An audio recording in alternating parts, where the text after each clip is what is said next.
Baik, saya akan melanjutkan materi yang kedua, yaitu penyebab kelainan mata dari segi medis dan kebidanan, dan fungsi penglihatan dari faktor penyakit akut atau penyakit berat dan kesalahan perlakuan terhadap mata. Kita bisa membagi menjadi 3 bagian, yaitu yang pertama adalah masa prenatal atau masa sebelum kelahiran, yaitu secara ilmiah ketunanetraan tersebut dapat disebabkan oleh beberapa faktor dari dalam diri anak itu sendiri atau faktor dari luar anak itu sendiri, atau bisa disingkat yaitu internal atau eksternal. Ada beberapa ketunanetraan yang disebabkan oleh beberapa faktor, yaitu yang pertama faktor genetik atau faktor keturunan. Akibat faktor tersebut antara lain adalah petretinitis atau retinitis pigmentosa, yaitu penyakit pada retina yang umumnya merupakan keturunan. Penyakit ini menyebabkan sedikit demi sedikit kemunduran dan memburuknya fungsi dari retina. Gejala pertamanya yaitu sukar melihat pada malam hari, diikuti oleh hilangnya fungsi penglihatan atau penglihatan periferal, dan akhirnya hanya sedikit penglihatan yang tertinggal. Kedua yaitu perkawinan sedara. Secara medis, perkawinan sedara bisa mengakibatkan terjadinya kecacatan utama pada anak tunanetra. Perkawinan sedara disebut incest. Hal itu juga menyebabkan menurunkan sifat termasuk penyakit atau kelainan. Selanjutnya lagi yaitu infeksi kehamilan yang terjadi akibat virus leptospirosis. Virus tersebut berasal dari air kencing tikus atau terkena virus maternal atau maternal rubella morbili atau campak Jerman, dan virus recrudata fibroplasia atau RLF.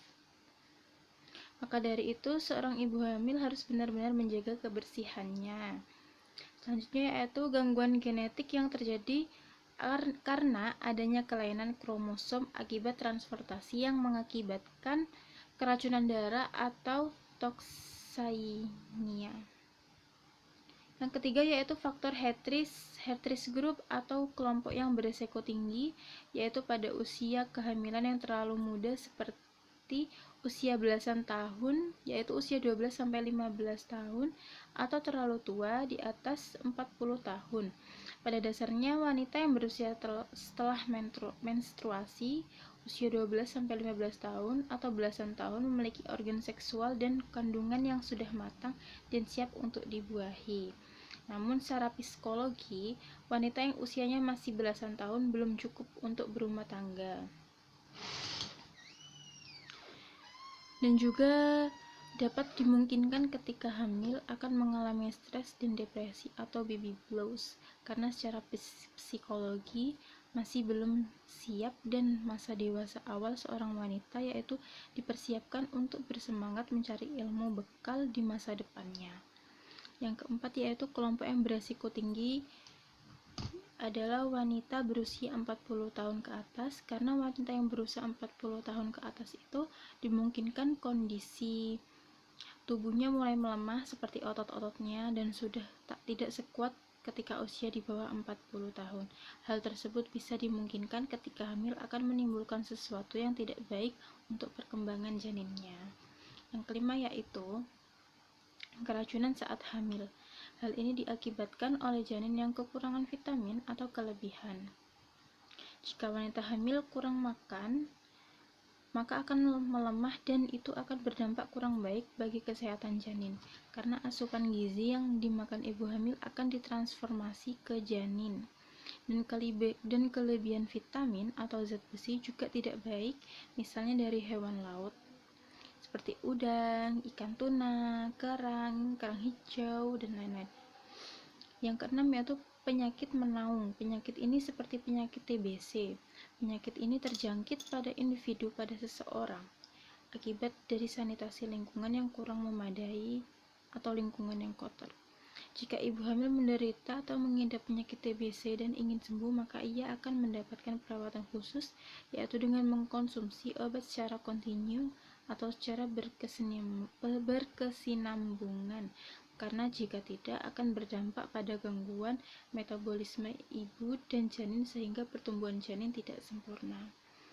Yang ketujuh ada infeksi karena penyakit kotor. Penyakit kotor yang dimaksud adalah penyakit kelamin, misal sipilis. Penyakit sipilis ini bisa terjangkit pada ibu hamil. Organ kelamin yang terkena penyakit sipilis tersebut dapat menyebabkan tubuh ibu menjadi lemah dan mudah terkena penyakit lainnya.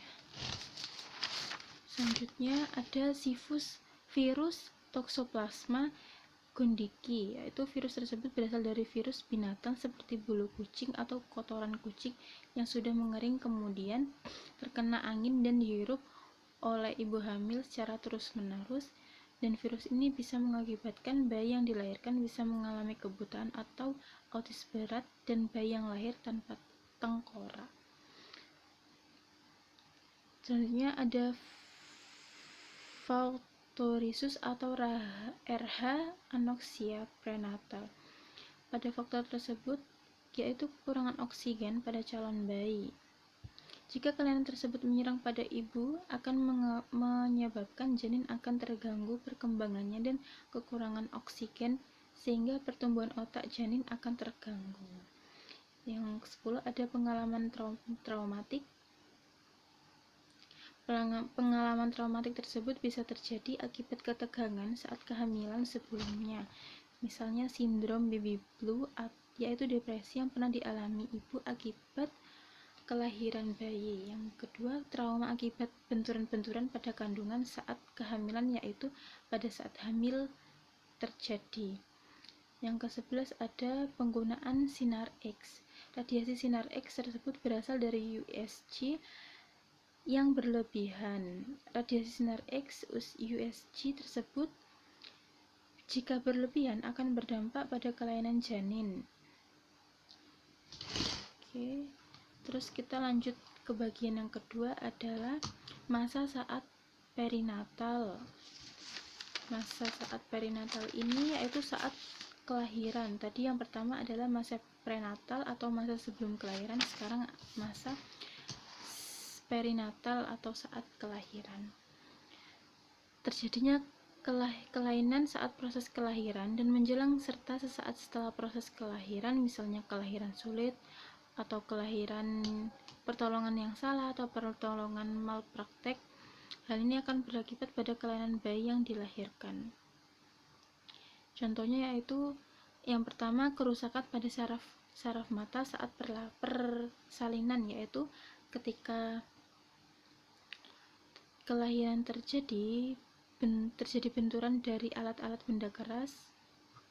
Pada saat kelahiran, ibu mengalami penyakit konore. Penyakit ini merupakan penyakit sipilis atau penyakit kotor atau penyakit kelamin akibat hubungan seks yang tidak disiplin atau hubungan seks bebas, sehingga penyakit konore ini bisa menular pada bayi dan ketika bayi lahir bisa mengalami sakit yang berakibat hilangnya daya penglihatan. Yang kedua yaitu kelahiran sungsang juga bisa mengakibatkan kecacatan. Kelahiran sungsang yaitu bayi yang keluar kaki dulu, dan biasanya dokter akan melakukan operasi sesar agar terhindar dari kelainan bayi serta menghindari kematian dari bayi yang akan dilahirkannya. Yang ketiga ada bayi prematur. Bayi prematur tersebut yaitu bayi yang dilahirkan sebelum waktunya, biasanya umur 6-8 bulan, bahkan ada yang dilahirkan waktu masih 5 bulan, dan hal itu harus di inkubator. Inkubator tersebut tekanan udara dari luar inkubator tidak sama, dan itu bisa menyebabkan daya penglihatan bayi akan berdampak dan bisa juga mengakibatkan kebutaan. Yang keempat ada bayi postmatur. Bayi postmatur ini merupakan bayi yang terlalu lama berada di kandungan, biasanya 10-11 10 bulan sampai lebih. Hal tersebut bisa menyebabkan mengalami kelainan. Hal ini terjadi karena cairan ketuban pecah dan akhirnya berdampak pada bayi, yaitu bisa terminum pada bayi. Yang kelima yaitu kekurangan oksigen atau aranatal naksia, merupakan bayi yang ketika lahir tidak langsung dapat menghirup oksigen, misalnya terendam air ketuban, jadi cairan kandungan tersebut masuk ke paru-paru dan menutupi jalan pernafasan janin.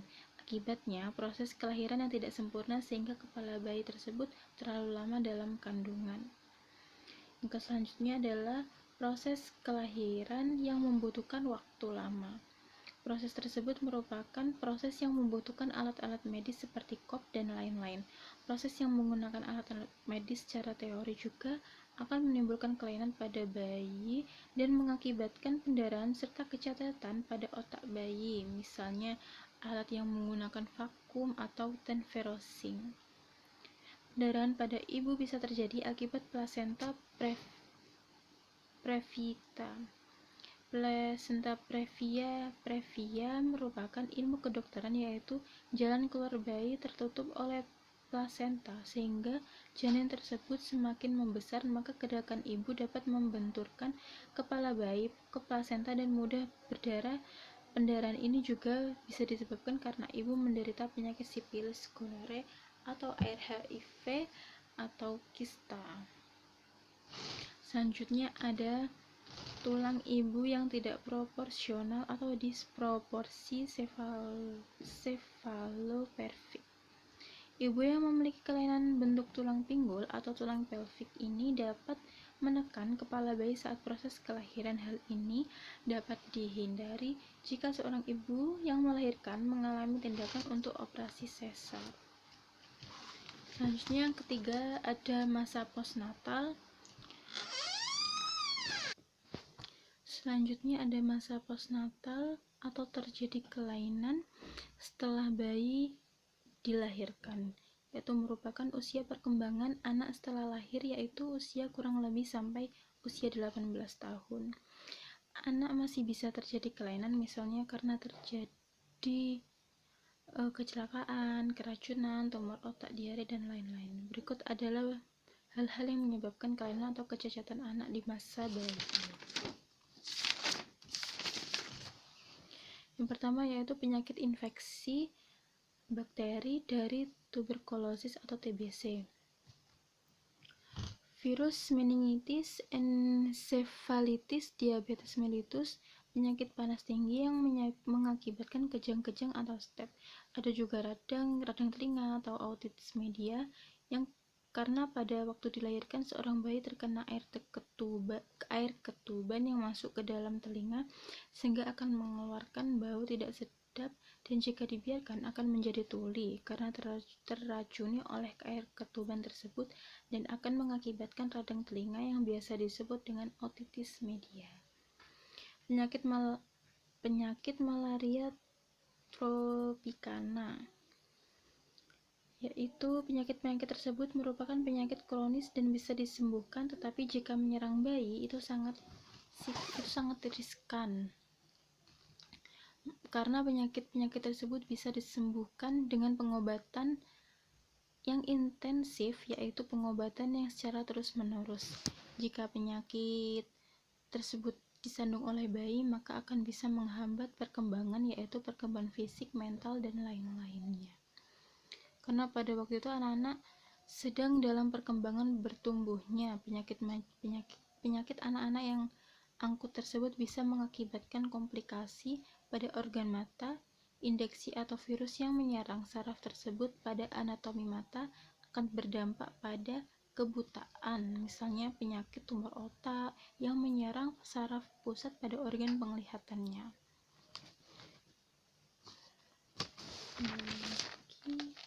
Yang kedua yaitu kekurangan zat makanan gizi atau nutrisi.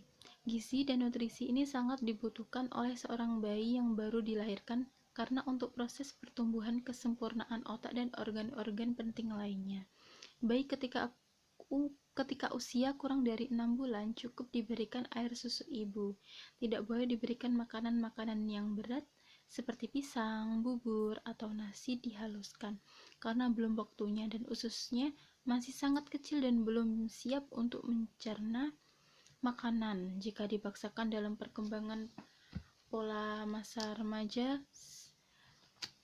ketika remaja, seorang bayi tersebut bisa akan mengalami sering sakit perut karena pencernaannya dulu terlalu dipaksakan untuk mencerna sesuatu yang belum waktunya.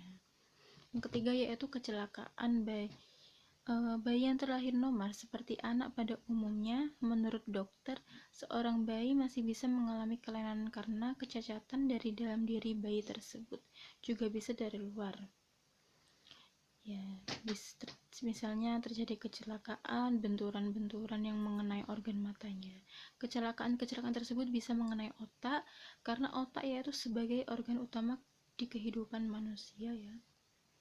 Terus yang keempat ada keracunan seperti air raksa, racun yang masuk ke dalam tubuh, misalnya cairan-cairan yang biasa diletakkan oleh orang tua seperti pewangi atau pakar atau pembersih lantai. Racun bisa masuk ke dalam tubuh anak, bisa dari makanan yang dikonsumsi yang dapat berdampak pada daya tahan tubuh bayi, atau anak ini akan terjadi melemah karena dapat meracuni secara permanen.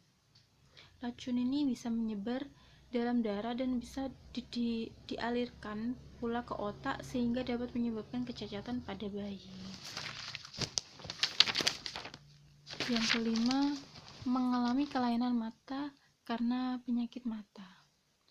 Misalnya yaitu xeropalmia yang merupakan penyakit pada anak-anak dengan cara menyerang yang kekurangan vitamin A atau anak yang diare secara terus-menerus. Yang kedua ada trauma. Penyakit ini juga bisa menyerang anak-anak dalam perkembangannya. Penyakit ini terjadi karena virus yang bernama Clinidecon trahumanis. Yang ketiga ada katarak yang merupakan penyakit mata yang menyerang mata sehingga lensa menjadi keruh. Hal ini bisa disembuhkan dengan cara operasi, jika dibiarkan akan mengakibatkan buta. Penyakit katarak itu yang biasanya putih-putihnya nih hampir masuk ke hitam-hitamnya ya. Kalau dibiarkan bisa menjadi buta. Keempat ada glaukoma. Penyakit ini merupakan penyakit mata karena cairan bertambah, karena mata ini bertambah cairannya, sehingga pada bola mata tekanannya meningkat. Akhirnya penyakit mata ini menyerang bola mata dan lensa bola mata seolah-olah keluar,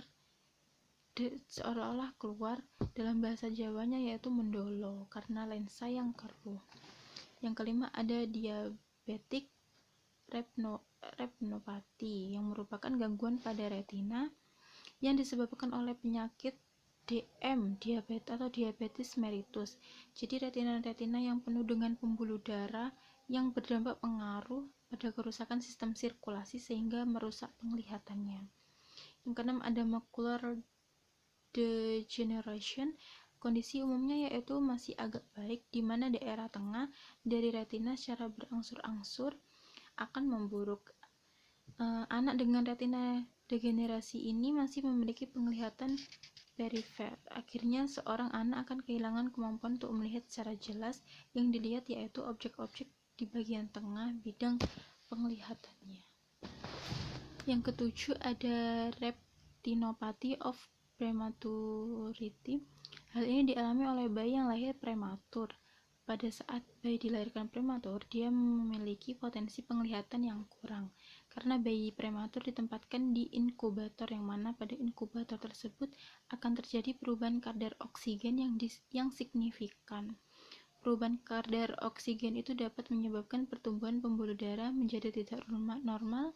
Hal itu menurut segi medis ya, akhirnya meninggalkan semacam bekas luka pada jaringan matanya.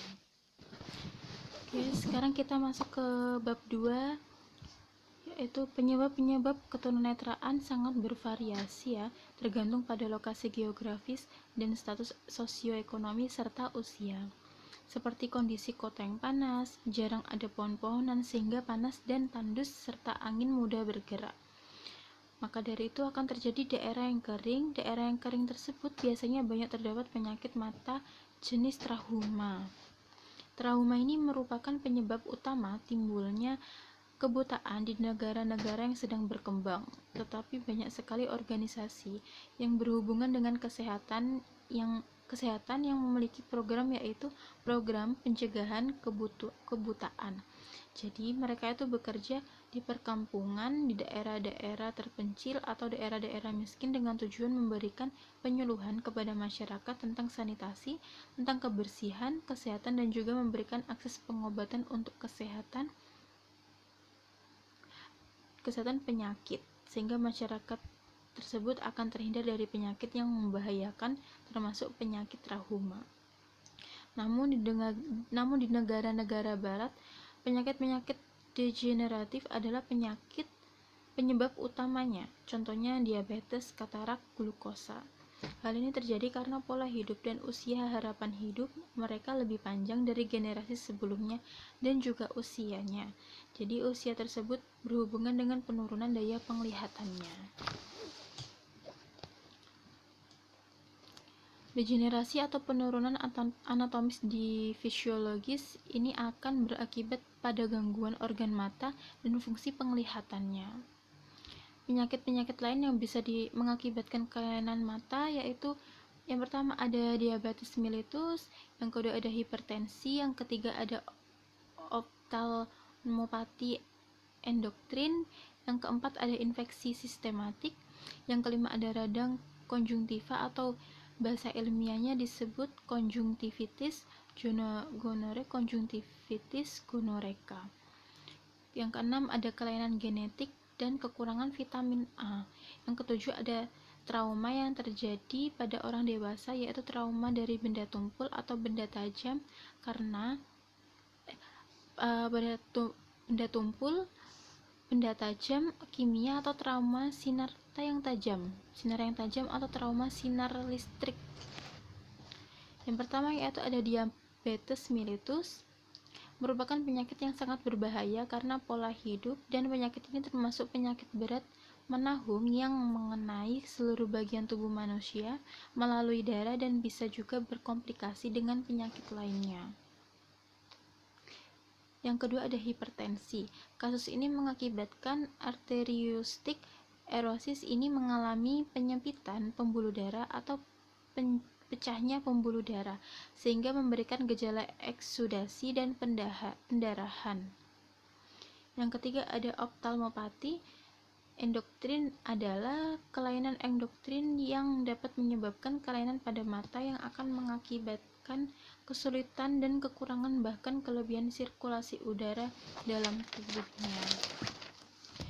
Yang ketiga ada infeksi sistematik, yang merupakan penyakit mata yang disebabkan oleh virus, penyakit yang dibawa oleh serangga seperti jamur yang menyerang selaput mata sehingga dapat merusak organ-organ selaput mata yang tipis, bahkan dapat menyebabkan penyakit bergurma atau borok atau ulkus.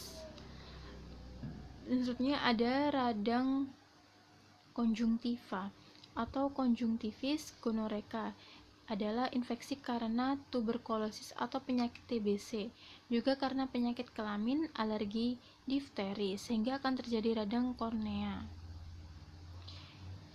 Selanjutnya ada lagi kelainan genetik. Kelainan ini banyak ditemukan pada kasus kelainan mata yang merupakan keturunan secara biologis.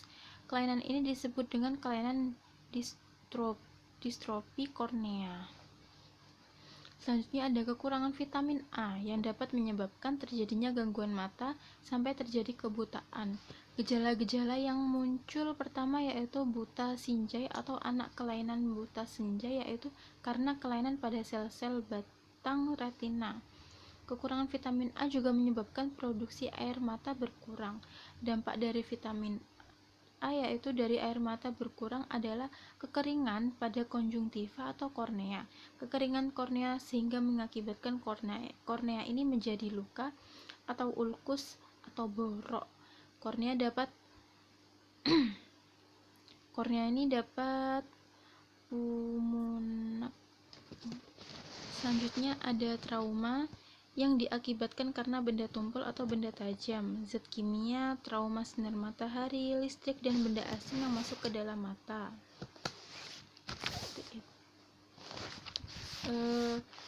Trauma tumpul ini seperti akibat pukulan, akibat pukulan benda-benda tajam. Terus trauma tajam ada terjadi karena terkena pisau. Terus trauma kimia ini ada cairan asam pekat, kimia yang sangat reaktif, obat-obatan dengan kandungan kimia yang sangat berbahaya yang berdampak tinggi. Lalu ada trauma sinar tajam, yaitu menatap sinar matahari secara langsung, penyinaran sinar X yang terus-menerus, bekerja pada produksi yang mengharuskan menggunakan sinar lampu yang tajam, misalnya di pabrik-pabrik itu ya. Lalu trauma listrik ada setrum listrik, setrum arus lama, benda asing yang masuk ke dalam mata seperti terkena serangga yang masuk ke dalam mata.